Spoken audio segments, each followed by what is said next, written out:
മാലാഖേ മാലാഖേ, ഒരു കഥ പറഞ്ഞു തരാമോ? ഇന്നെന്റെ കുഞ്ഞിന് വ്യത്യസ്തമായ ഒരു കഥ പറഞ്ഞു തരാം. ഉണ്ണീശോയുടെ കഥ. അഗസ്റ്റസ് സീസറിന്റെ ഭരണവർഷം ഹെറോദേസ് എന്ന രാജാവിന്റെ കാലത്താണ് യൂദയായിലെ ബെത്ലഹേമിൽ ഉണ്ണീശോ ജനിക്കുന്നത്. ഉണ്ണീശോയുടെ മമ്മയുടെ പേര് എന്താന്നറിയോ? മറിയം. അപ്പയുടെ പേരോ? ജോസഫ്. ജോസഫും മറിയവും തമ്മിലുള്ള വിവാഹം നിശ്ചയിച്ചിരിക്കുന്ന സമയം, അതായത് വിവാഹത്തിന് മുൻപ്, ഗബ്രിയേൽ മാലാഖ പ്രത്യക്ഷപ്പെട്ട് ഇങ്ങനെ പറഞ്ഞു: മറിയമ്മേ, നീ ഗർഭം ധരിച്ച് ഒരു കുഞ്ഞിനെ പ്രസവിക്കും. ദൈവപുത്രനായ ആ കുഞ്ഞിന് ഈശോ എന്ന് പേരിടണം.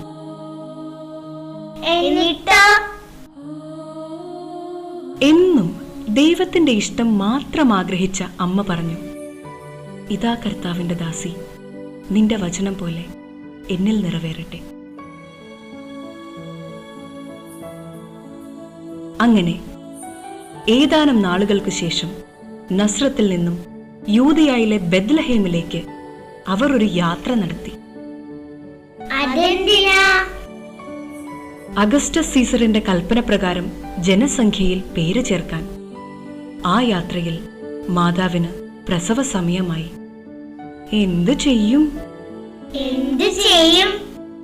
അവർ സത്രത്തിൽ സ്ഥലം അന്വേഷിച്ചു, കിട്ടിയില്ല. മറ്റു ഭവനങ്ങളിൽ അന്വേഷിച്ചു, കിട്ടിയില്ല. അവസാനം അവരൊരു പുൽത്തൊഴുത്തിലെത്തി. എന്നിട്ട്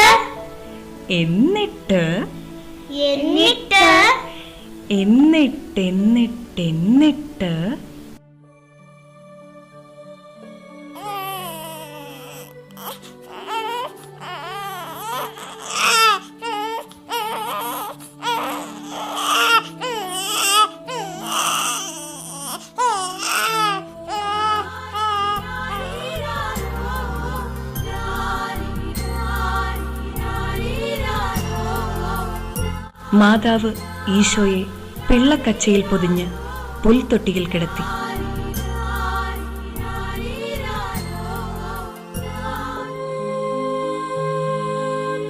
ആ പ്രദേശത്തെ വയലുകളിൽ ആടുകളെ രാത്രി കാത്തുകൊണ്ടിരുന്ന ഇടയന്മാരുണ്ടായിരുന്നു.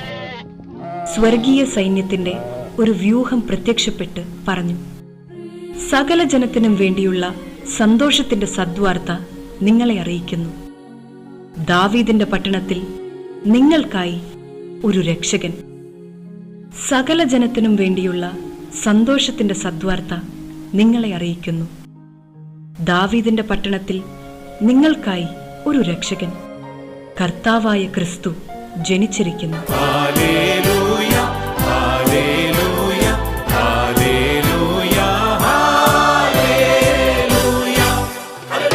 അവരാണ് ഉണ്ണീശോയെ ആദ്യം കണ്ടത്.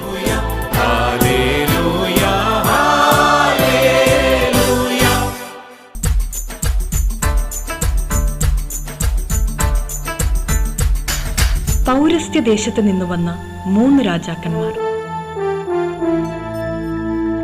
അവരും ഉണ്ണിയെ തേടി ജെറുസലമിലെത്തി. കിഴക്ക് അവർ കണ്ട ആ നക്ഷത്രം, അത് അവർക്ക് മുന്നേ നീങ്ങിക്കൊണ്ടിരുന്നു. അത് ഉണ്ണി കിടക്കുന്ന സ്ഥലത്തിന്റെ മുകളിൽ വന്ന് നിന്നു. അവർ കുമ്പിട്ട് ആരാധിക്കുകയും പൊന്ന്, മീറ, കുന്തിരിക്കം എന്നിവ കാഴ്ചയർപ്പിക്കുകയും ചെയ്തു. കുന്തിരിക്കം കാഴ്ച കൊണ്ടുവന്നു, മീറയും സ്വർണ്ണവും കൊണ്ടുവന്നു. Hallelujah, hallelujah, hallelujah, hallelujah. കുഞ്ഞെ, സന്മനസ്സുള്ളവരിലാണ് ഈശോ വരുന്നത്. നല്ല മനസ്സുണ്ടാവട്ടെ എന്റെ കുഞ്ഞിന്.